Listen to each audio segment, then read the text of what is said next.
to do 58 before Thanksgiving. Okay. Okay. So actually, today the materials covered in today's lecture is very, very important. Probably one of the most important things you have to learn in today. And so what we're going to do today, and then I still will go over the two-way ANOVA and then the general linear model. And then last time on Monday we talked about how you can write down H matrix for the main fact and then H matrix for interaction. You probably have the feeling that's very complicated. You have to write down the null hypothesis in terms of the relationship of the mu's and then translate it into the matrix. So today's lecture, I basically will show you there is an easy way to do that. So that's the reason why it's so critical. So these are the example and we did and this on Monday. So this is a 3x2 factorial design. So we have the first factor and it's cross size with 3 levels. We have a second factor, which is a gender with 2 levels, female versus male. And then you will get these observations. And now in each cell, we have 2 subjects. So that's all these design issues will be reflected in your general linear model. And then the mu matrix, you should have 6 group means. So that's the reason we call the 3x2 factorial design. You will include all the possible combinations of the different levels of the different factors. And then so you can see when you represent the mu, so you will use 2 indices here. The first index that indicates the level of the first factor, and then the second index indicates the level for the second factor. And then after defining these 6 group means, and then you will figure out for each subject and which group membership it's in, so you put the 1 into the corresponding column. And then you will get these observations. You get 2 subjects per group, and basically from the observation. And then what you can get is you can do the estimation. So now you define the X matrix. You know your Y matrix from your data, and then put into the basic equations using the design matrix X and your data in the Y matrix. You can estimate the group means.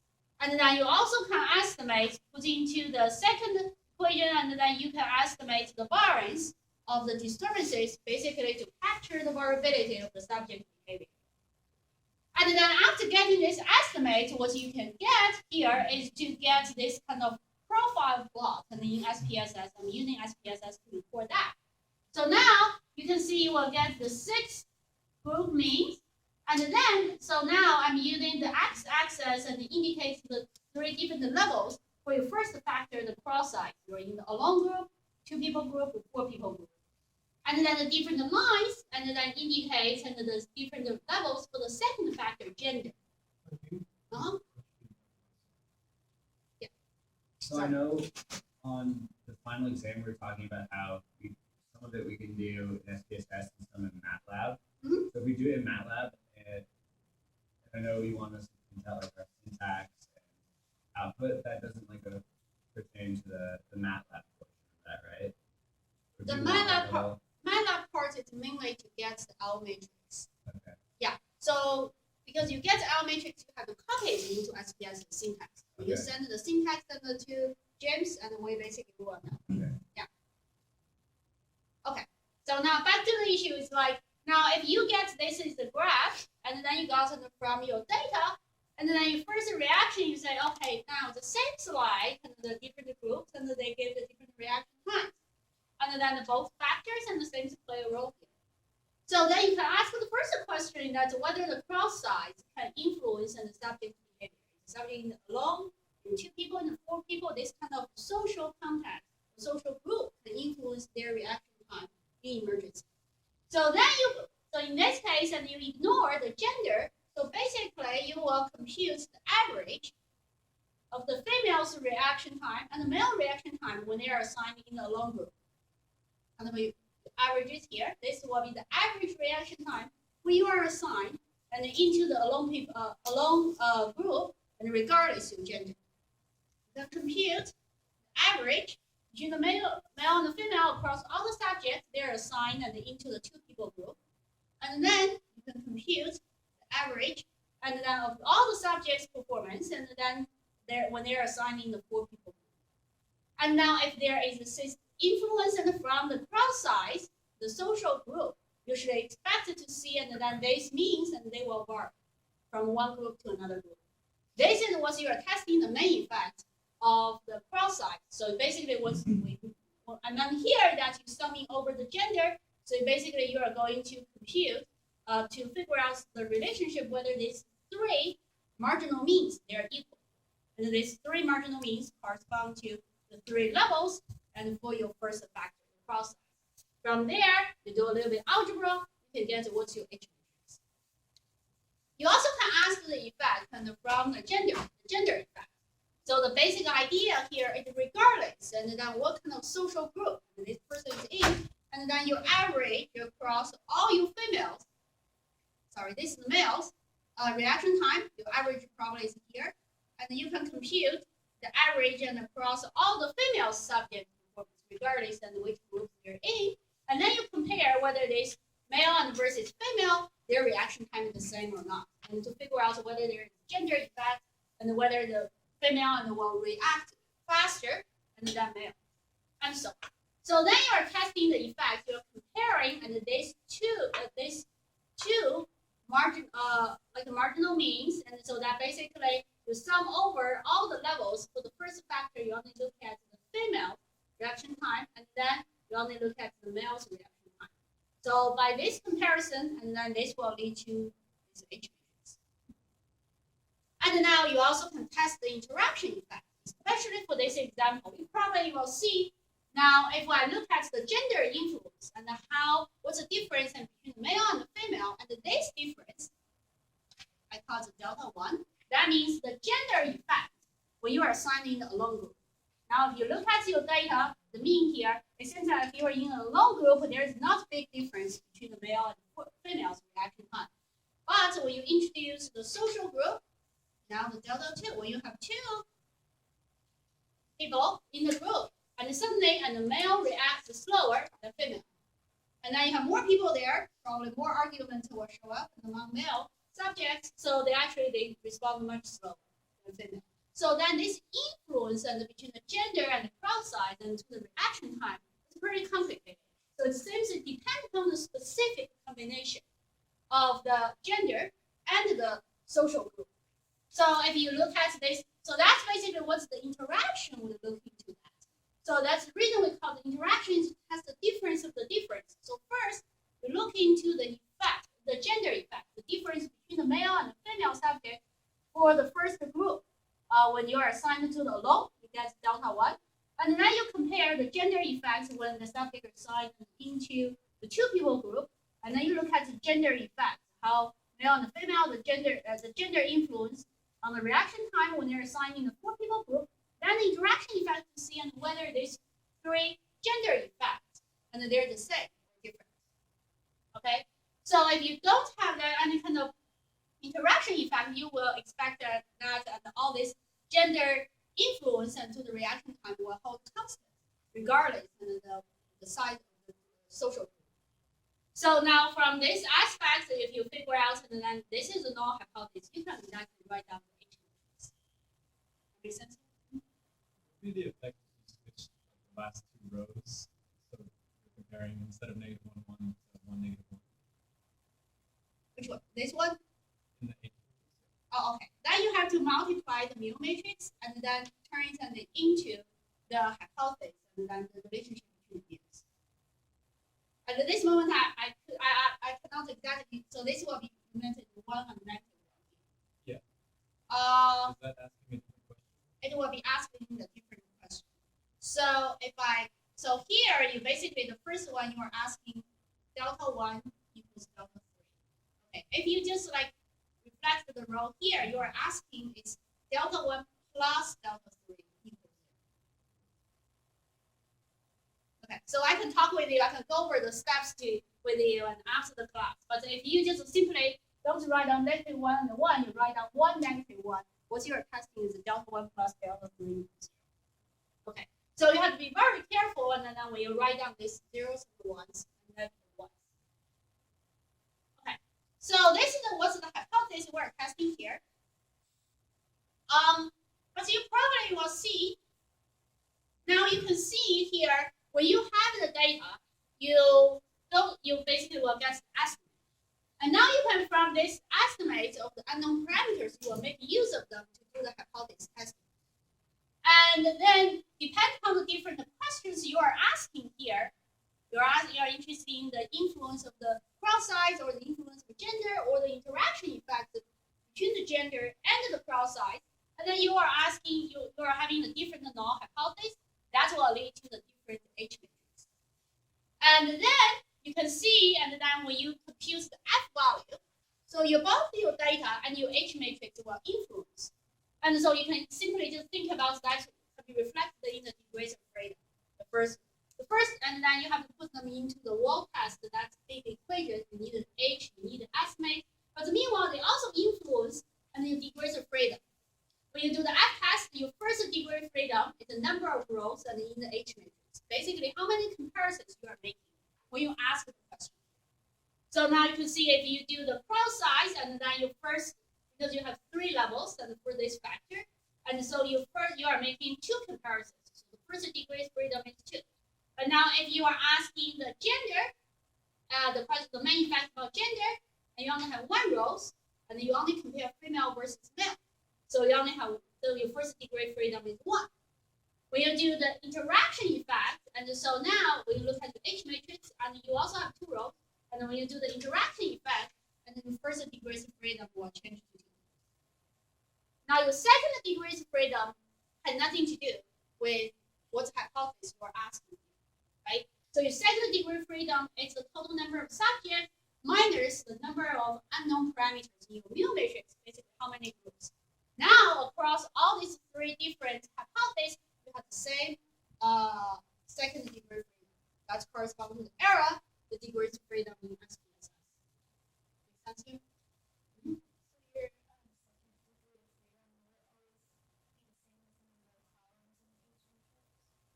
You mean the first, or no?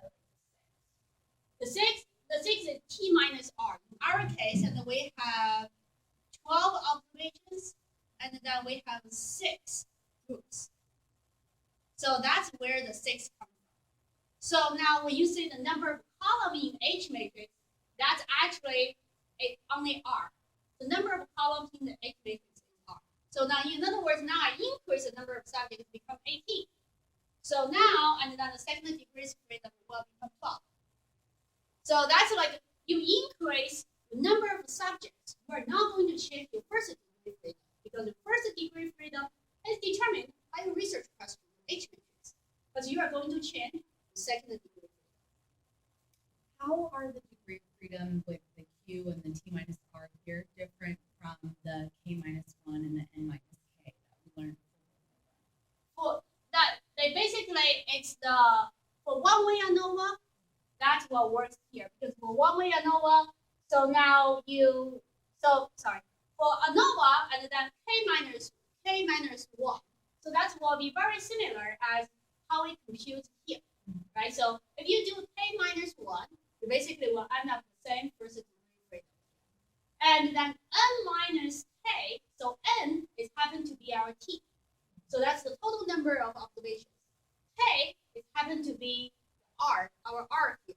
That's the number of groups in the mu matrix. So they are equivalent. Yeah. But so the nice thing is that these types of like Q and T minus R will further generalize when you do the regression. So you still do the same thing. Yeah, the K minus 1 will assume they do the main effects. Okay, so now this is basically the stuff we learned on Monday. So it's a pretty complicated steps. So you guys will learn a better approach to get this H matrix today. So the basic idea is to make use of the factorial design. So when you are trying to build up this kind of a hypothesis or H matrix, we can break this process into small steps to think about what contrast you are trying to do and for each factor separately. And then we can use a Kronecker product to combine, and this factor contrast is specific for each factor. We can combine them together. We can get the final H matrix. So you can test your hypothesis. This is the basic idea. So you're going to use the Kronecker product to first think about what are the contrasts for each factor, and then use the Kronecker product to combine them together.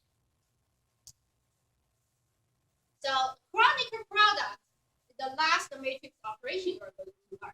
So the basic idea is that if you want to compute the Kronecker product between the first matrix and the second matrix, and then this product, and we'll use each of the elements in the first matrix, multiply the entire second matrix.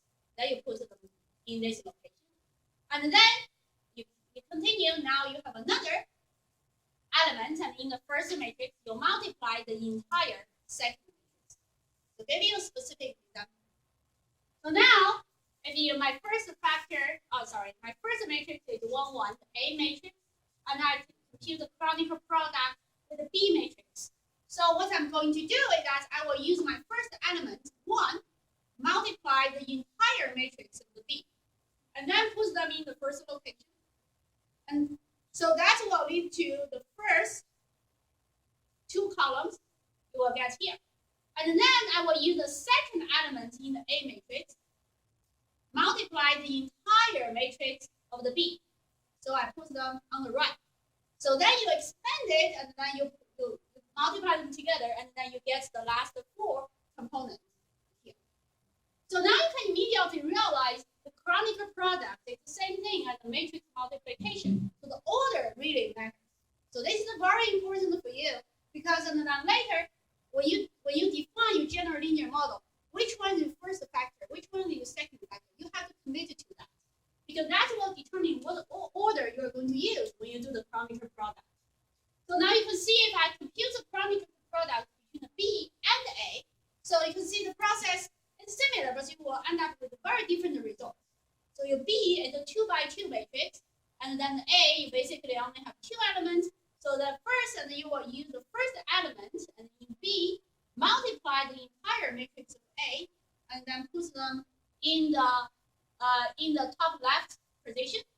And then you will use the second element in the A matrix to multiply the entire matrix of the second matrix, and you put them here. And then you will use the third element and multiply in the second matrix, and then you will put them in this position in the bottom left. And then you will use the fourth element to multiply the entire matrix, put it in the bottom right. And then you multiply and all of these elements by elements, you will get your final Kronecker product result. So you can see that the final results are very different, and then depending on the order when you do the Kronecker product. So now how are you going to use the Kronecker product to construct the hypothesis and you want to test? So the first step is that, is to break the process into small steps and to think about what kind of contrast you want to use for each factor separately. And then you will use the Kronecker product to combine them together. So for you, the thinking method, the major thinking comes from your step 1. You have to think about what contrast you use for the particular factor. Then the second one is pretty much procedure. And then you just apply the Kronecker product procedure, you will end up to get the final hypothesis. So there are several standard contrasts that we will be using and in this class and also in lots of research. And then the first factor contrast, the first one, the most famous one, is omnibus. So the omnibus contrast basically is to compare all the mu's, all the group means for this factor. So when you have a factor which has 2 levels, so the omnibus matrix, basically you are comparing the first group versus the second group. You will use 1 negative. When you have a factor and then you have 3 levels, and then you are comparing the first group versus the third group, and the second group versus the third group. So what you are comparing is the mu1 equals mu2 equals mu3. You are comparing all the group means and involved in this factor. So now you can can see, and then usually omnibus contrast and the follow form, we usually put the -1 in the last column, and then the other columns will follow identity matrix. Just put the ones as the diagonal elements. Now, if you have a factor which has four levels, so the omnibus contrast is comparing all these four group means. mu1 equals mu4, mu2 equals mu4, mu3 equals mu4. So now when you look at the omnibus here, pick up the last one as the reference. So the other ones, the other first three will make the comparison with the last one. So you can see the beginning part is identity matrix. You only have ones as the diagonal element. You have -1s, and then in the last column. Make sense here? So omnibus contrast basically is to make a comparison for all the groups involved in this fact. So you are using it. So I give you the specific example. So in this case, and then if you are interested in the interaction effect between the cross size and the gender, so what you are doing is that you are making the differences. So first, we can think about, you need to think about what are you going to do? Are you comparing the gender, the female versus male? Are you comparing the levels and for the first factor? Are you comparing the levels and in the second factor? So one way we talked about that is that you can compute the gender effect and to each specific level of the cross size. So what's your step one is that we basically compare male versus female. So because we compare these two levels in the second factor, we are using omnibus. Whenever you are making comparison, you use omnibus. And then after getting this group effect, the gender effect, and for each level of the cross size, and then the next step we compare whether delta 1 equals delta 2 equals delta 3. Right? So then what we're going to do, we're comparing across all these three groups in terms of gender size. Now we're comparing, in terms of cross size. Now we're comparing these three groups. So the factor, the contrast for the first factor will become an omnibus again. So now, after you figuring out, and then the factor contrast you're going to use for each factor is omnibus, because you are making comparisons. You're comparing all these groups, and then for each factor. And now we can step 3, we will combine them together. So when we combine them together, we will use Kronecker product, but importantly, the first one has to be the factor contrast for the first factor, Kronecker product, the contrast for the second factor. So now, in this case, we already figure out for the first factor, we make comparisons, so omnibus, and we copy it here. And then the second factor, we have the contrast, and we put the omnibus here, and then we do the Kronecker product. And then we would be able to get the H matrix. That's exactly the matrix you derived from Monday's class. So when we compute it, you can see I'm using this first element to multiply this matrix, put it here. So that will be 1, -1. Then I'm using the second element of 0, multiply this matrix, that will become 0 and 0. And finally, I use the -1, multiply this matrix, I get the -1 and 1. Make sense here? So then, in this case, and then what we basically, now you don't need to write down the null hypothesis in terms of mu's. All you need to think about is that what's this interaction effect is about. You are first looking into the gender effect, the gender influence, and to subject the reaction time. So you're comparing male versus female, you use omnibus. And then you're looking into how this gender effect change across the different levels of the cross size. And then you use omnibus and then for the first factor. Then you combine them together. So now the second factor contrast we usually use, I call the summing vector. So that means that you just put all these ones here together. So you sum across the different levels. So for example, if you have one factor with 2 levels, if you use 1, 1, that means that you will sum up, and then their value, this groupings, and from these 2 And then if you have factor with 3 levels, to sum up, you can compute the summing from these 3 levels. So sometimes people also use the average. That's what we want, half and half. So this one is averaging will be the third. And then the last one, averaging will be the quarter. So that means, and then you will compute the average across the different levels for this factor. So this summing vector basically will be used when you derive the hypothesis matrix for the main factor. So this is the main factor of cross size. And so now you can see what we're doing is that if you're interested in and then whether the cross size and then can change subject behavior in reacting to the emergency situation, regardless they're male or female. So you can see and what we're doing here is that we're summing over and the male and the female response time who gets this marginal sum. So the first step basically means that the gender, the subject being male or female are not important and for this main effect question. So you sum over across all the levels, or you can think about taking the average from the male and the female. So now your step 1 will tell you for your contrast for the second factor, it's a summing. So you will basically put the summing vector here. Then for your second step, you will compare. So now you get this marginal means, then you will compare the alone group versus 2 people group versus 4 people group and try to figure out the influence of the cross size to the reaction time. So then the contrast for the first factor, the cross size, will become omnibus. And now after deciding on and what will be the factor contrast for the first factor and the second factor, now you are going to use the omnibus to combine them together.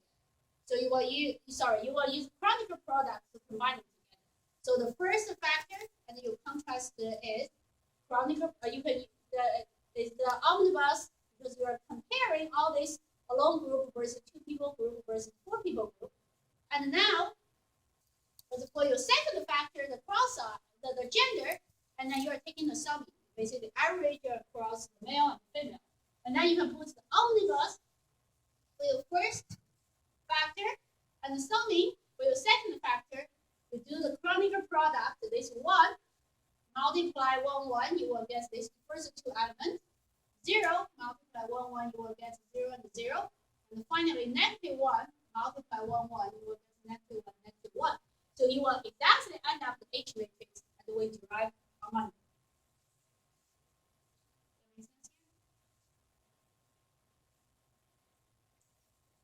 Okay, now if you are interested in the main effect of gender, okay?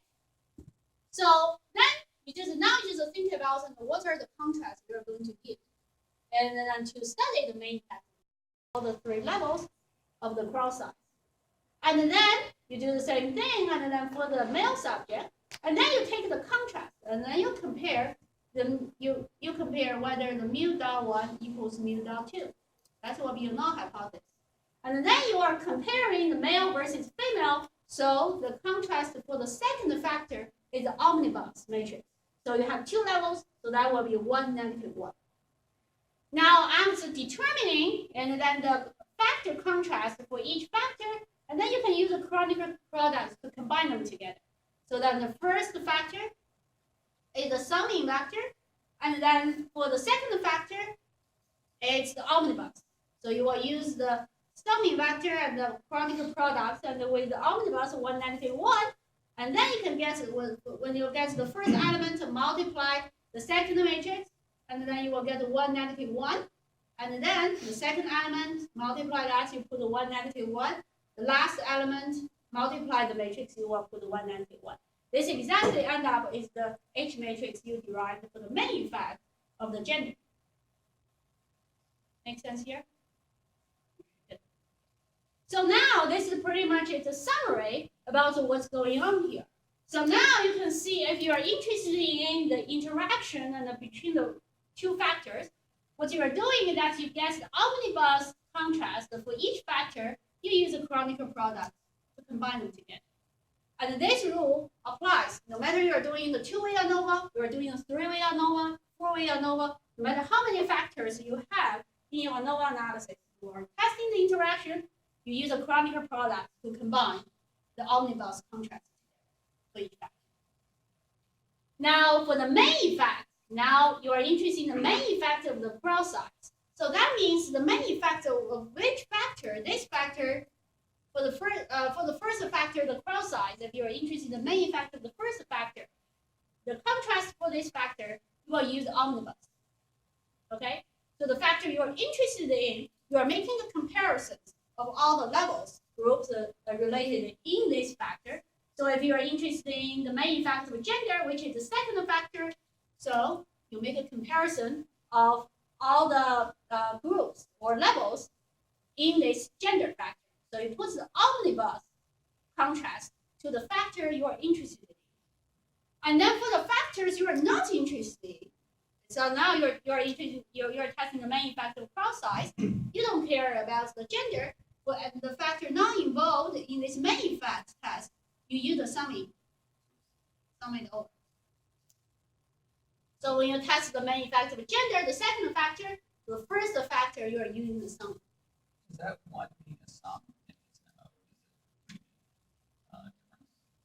Yes, O means omnibus, and one, big one means summing. So that's what is the notation I'm going to use in the lecture. So now when you use SPS as contrast, and then this type of software, you need to type in the omnibus or the summing.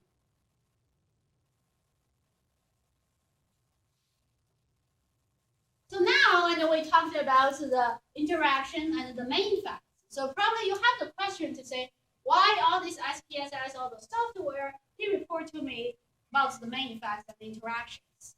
So one concept related to that is the independence of contrast. We actually will get back and revisit that in 250B when we get into multiple comparisons. So the basic idea, if the two hypotheses, they're independent. So that means if I know whether you reject the null hypothesis, the first hypothesis won't tell me anything about how likely I'm going to reject or accept the second hypothesis. So in that case, and the hypothesis and they are independent. So for example, and now you have, so in this case, for example, you have one factor, you have 5 levels. You have your first hypothesis, you will test and whether the mu1 is the same as the average of the second and the third. And then you have the second hypothesis, you will compare the fourth group and the fifth group. Okay, so basically what's the hypothesis you are testing here is mu1 equals the half of mu2 plus mu3. The second hypothesis is mu4 equals mu5. So these two hypotheses, based on your intuition, are they independent or not? They are independent because if I tell you I reject the first null hypothesis, you don't know anything whether I'm going to reject or accept the second hypothesis because the first hypothesis is related to the first 3 groups, second hypothesis is related to the last 2 groups. So, but in the second case, for example, the first hypothesis is the same. I'm testing mu1 equals the half is the average of mu2 plus mu3. And the second hypothesis I'm testing here is what? What's the second hypothesis I'm testing here? Yeah, mu1 equals. This one is not. They are not independent.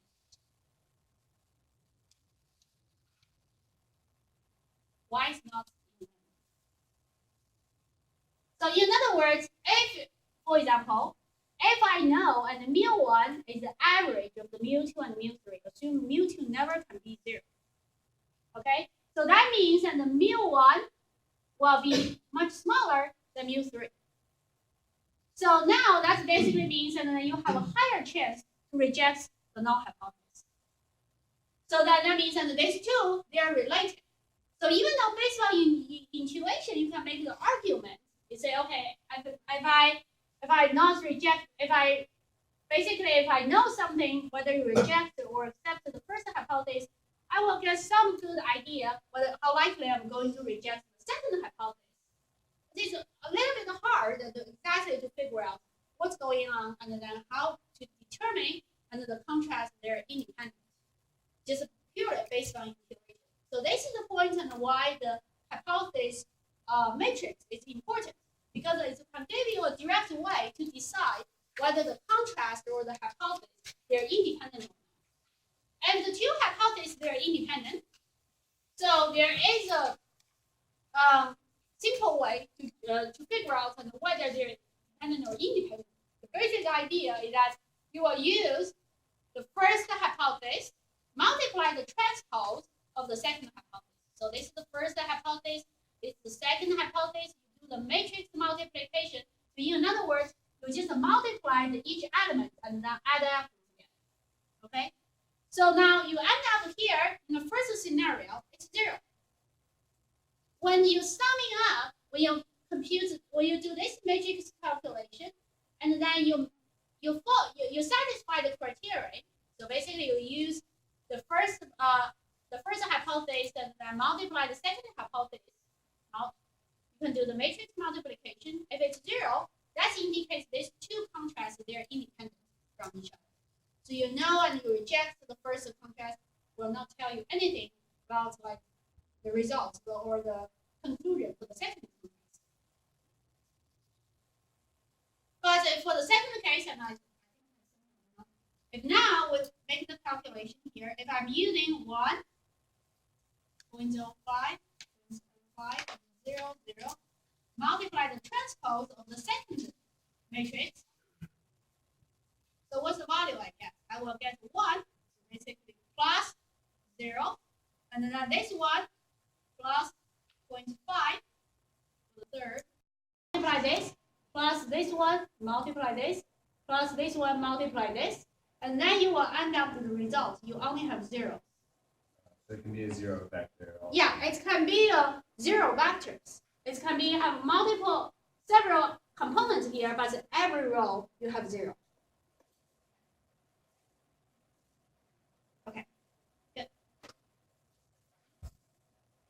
So now, if you do the hypothesis testing, and then in the SPSS, and then you can go to the general linear model, the univariate, and you can define your first factor is the cross size. Here I use the group index. The second factor is gender, and then you would be able to get the result of this between subject effect. So you start from the interaction effect of the gender and the cross size, the main effect of the cross size, the main effect of the cross size. You're not only paying attention to which effect is significant, you have to interpret it. So in the presence of a significant interaction effect, in this case, so this is actually, I think in SPSS, I find it very annoying. So when you read the SPSS table, you should first look into the interaction effect, not the first main effect. Okay? So even though the least main effect is the first.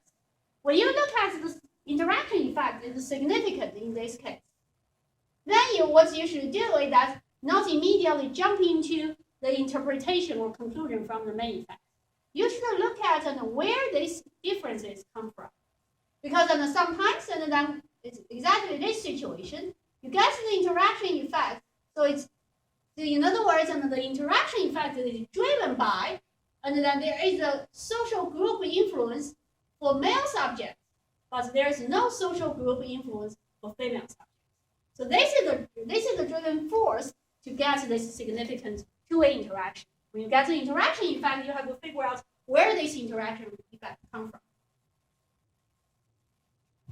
So if you're like reporting that with, according to SPSS, like there is a main effect, it just doesn't mean anything because it's driven by the interaction. It has a main effect, but statistically, it's a significant effect, but you should not interpret it. Or when you interpret this significant effect, you need to be cautious. So now, when you get the significant interaction effect, and now report the interaction effect, significant interaction effect first, and then to explain where this interaction effect comes from. One way you explain it is that actually it's turned out that for the female subject, and then the cross size did not influence their behavior, but for male subject, that influenced their behavior. Or another way you look into that, when they are in the alone group, there seems no gender difference. But then when they have more people, and then the gender difference increases with the size of the crowd in this experiment. So if you're interested in each gender individually, why not directly ask each hypothesis? Does I only select the female subjects and then do another one. and do like a t-test for the females and t-test for the males. I'm going to talk or about an that. F-test for the Yeah, you could do that, and then but in some cases you are going to lose power. On Monday I will give you the example. And that's basically the strategy. Like, I can select. I only just analyze for the female subjects data, and I only analyze the data for the male subjects. I can take a look. But if you only do the one-way ANOVA, you limit your chance for getting this interesting interaction. That interaction effect is only fairly significant. So if one of the data points was a little bit lower, it would not have been significant. And then you couldn't say, even though it's pretty clear from the graph that there's an interaction effect, you wouldn't be able to say that there's an interaction effect. Right. So if the not reach the significance, then you cannot draw a strong conclusion. But at that moment, I think looking at the graph still useful, because that will help you to determine if really there is an effect, or maybe I should add a few more subjects, especially when you get to the marginal. So in this case, you can see, and I only have 2 subjects per group. Of course, I made the data very extreme. So in that case, then I want to show you the point here. But in your real situation, let's say you get an interaction, and like a 0.054, then I would suggest you, if possible, to think about and to add more subjects, and then just to see. And if you look at the graph, also the interaction makes sense, and then you should add more subjects, and then to further push and this significant effect. Wouldn't that be p-hacking? Subjects are always reacts slower than female subjects. That's your general conclusion, and people will generalize to the entire population. But you can see that's not right. If you to the specific case, if you're in a alone group, look at this case, the differences are very small. So it's like simply because that in the presence of the interaction effect, the main effect, and it will hold them in some cases, but not in other cases. That makes That's sense? also a general rule of thumb. You look at your highest level of effect, so you look complex effect first and work your way back down. Yes. Yeah. So this issue will become more complicated when we get into three-way ANOVA. And I will give you a more detailed example about in the presence of a higher level interaction effect, the significant higher level interaction effect, how you're going to pursue to interpret the results. Okay. So now another factor contrast I'm going to introduce, and then which called the selection vector. So this selection vector basically just to select some specific levels and for a factor which you are interested in. So now in this case, and for example, you have one factor with 2 levels. So here I use a 1.1, the first one, and then indicates it's a factor. I'm going to select the first factor. This is the factor index. Then the second one is the level index. So now that means I'm going to select the first level of the first factor. So I'm going to use 1 to show that I'm selecting the first level of this factor, and the 0, and then I'm not selecting the second level of this factor. Now you also can, if you use 0, 1, that means you are going to select the second level and not the first level. So this will be a little bit analogous at the gender situation. If you do the 1, 0, and for this gender factor, you look into your hypothesis, your question will be related to the female subject. And then if you for the gender factor, if you use 0, 1, and your hypothesis, your research question, now you're asking the male subject. And now if you have if you have another factor, the first factor, for example, you have 4 levels, you can select the third level. You will use 0, 0, 1, 0. So this S is a selection vector. Usually will be used in a simple main effect, or simple interaction effect. The last one, the C, is called specific contrast. So this is very specialized contrast, and then could be just it's driven by a research question. So here, for example, you can use, you have one factor has 3 levels, and then you want to look into whether the population mean in the first level is the same as the average of the second and the third level. So in other words, back to our situation, for example, this factor corresponds to the cross size. So that basically will say, okay, whether the reaction time and in the alone group is the average of the reaction time from 2 people group and 4 people group. So this will lead to what I think is a very important thing is to test the simple main effect. So in this particular case, and then we already know there is an interaction effect between the gender and the size of the social group. Now the next step, if you find the significant interaction effect, the next step you should look into is what we call the signal. So the research question, you notice that it's really, you are interested in the effect of a factor, the first factor, the cross size, and but for one particular level of the second factor, only for the female subject. So now you can construct the H matrix. So now you basically, the first step, we are selecting the first level of the gender factor. So now in this case, we will use 1, 0 to select the female participant and add the contrast. And then for the first factor and the cross size, we're still making comparisons because we're interested in how the cross size can influence the subject behavior. So the contrast you are going to use still is omnibus. So then in step 3, you will put all these factor contrasts together using Kronecker product. So for the first factor is omnibus contrast. You are comparing all these 3 levels of the cross size. For the second factor, you only select female subjects. So you use 1 and 0 to indicate that. You do the Kronecker product, even though on the surface it looks like the H matrix for the main effect, it also is like have 2 rows and 6 columns, but the 1s and the 0s are in different locations. So you are testing the different hypotheses. So the hypothesis you are testing is, and for the female subject, so you can see the level, and for the second factor is 1. And then whether all these 3 mu's and from the different group size or cross size is the same or not. So now you can see that, and then the flexibility comes from, you can define from your research question. So so here is the, I think I must make, is this the 0 interaction effect? I cannot exactly remember. I think there must be a typo. It's either, oh yeah, I think no, this is not the interaction effect. This should be the simple main effect.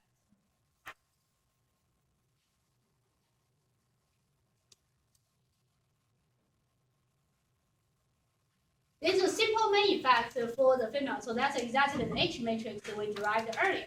So now from this hypothesis, you are interested in for female subject, and then you are notice that you are not changing your data. You still use all the data from male subject and female subject from your entire study. All you are changing here and then to put into the different H matrix, hypothesis matrix. You are not changing the estimate about the group means. You are not changing the estimate for the variance of the disturbances. Basically, you estimate about the variability of subject behavior. And then you put in the different H matrix, and then you can get the F value. And then basically it turned out, and then your F value is less than the critical value with the 2 degrees of freedom. And then so you will draw a conclusion that there is no significant effect of cross size for the female subject. So that's actually consistent with the graph. Are you getting the critical value like when you do this from the table? You can do it F table, you use Excel, and so on. But right now, and then from now, the male subject. So that's you put the 0 and the 1 into this contrast for factor 2, which is the gender factor. And then you are interested in the influence of the cross size. And so the contrast for factor 1 is omnibus. And then you will use the Kronecker products to combine them together.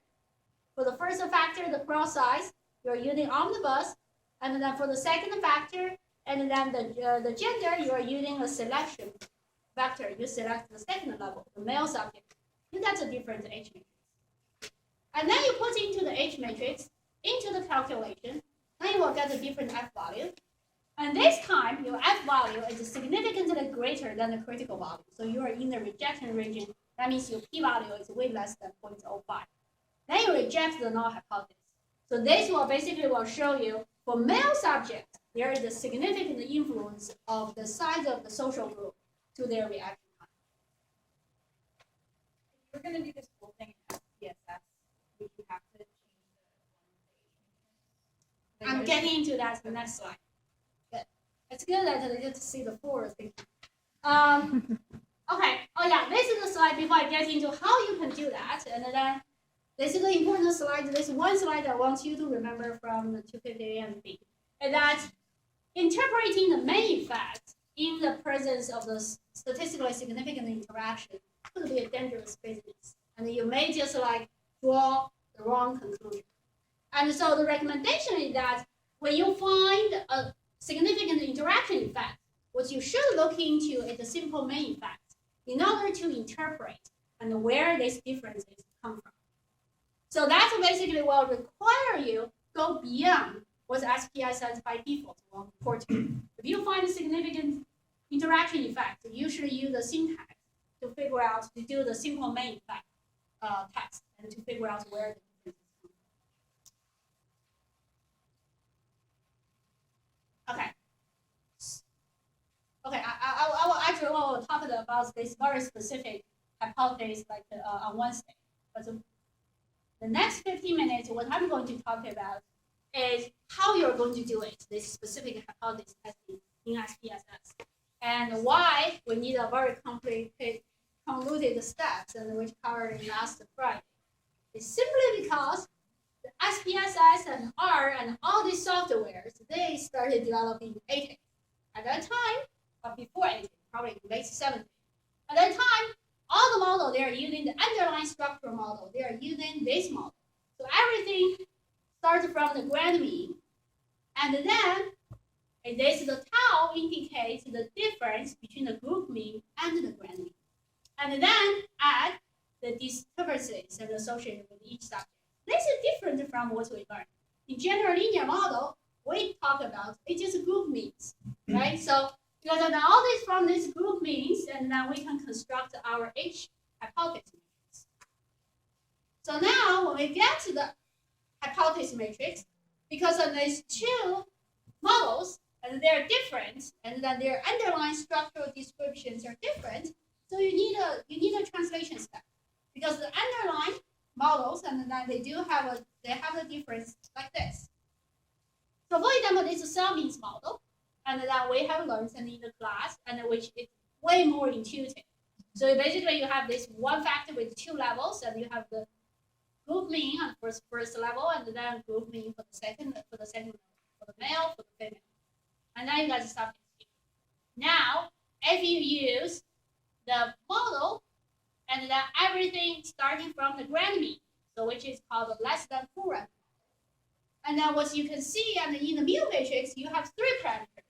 You have the grand mean, the deviation between the group mean, the first group mean from the grand mean, the deviation between the second group mean from the grand mean. So in other words, tau 1 is mu 1 minus mu.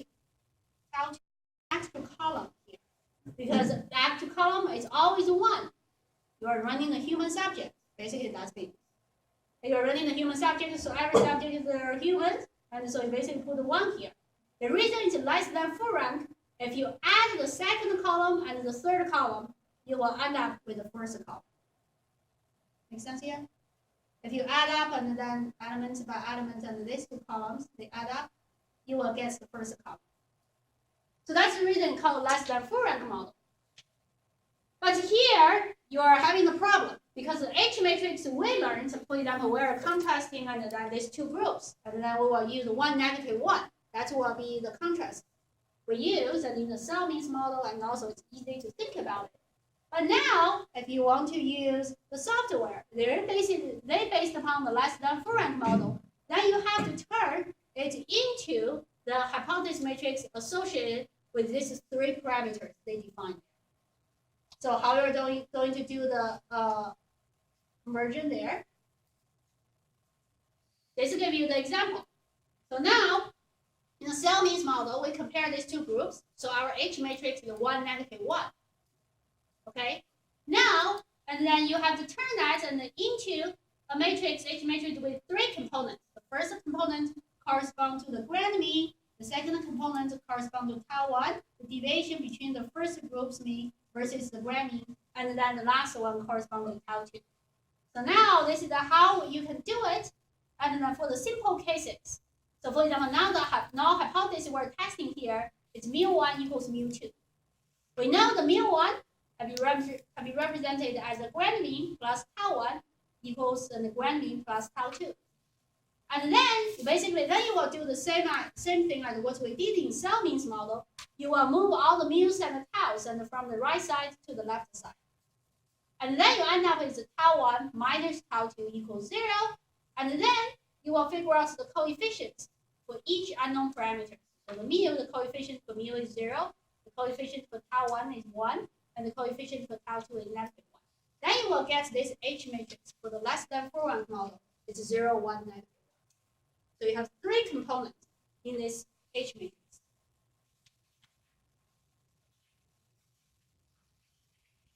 So you can do the other one, the similar situation here. For example, now this still is a simple case. If I want to test the hypothesis, 1/3 of the mu1 equals 2/3 of the mu2. So in our case, and for the 1/3 of the first group mean is equal to 2/3 of the second group mean. So in our case, and we can put 1/3 and the -2/3 and into our contrast, the hypothesis matrix. Now you have to convert it and into this H matrix and associate it with the three parameters in the less than 4 rank model. So basically you will replace the mu1 and mu2 using mu1 equals mu plus tau 1, mu2 equals mu plus tau 2. And then you do a little bit derivation, you will get the H matrix like this. So this is the matrix SPSS for our need. And James already showed, demonstrated, and they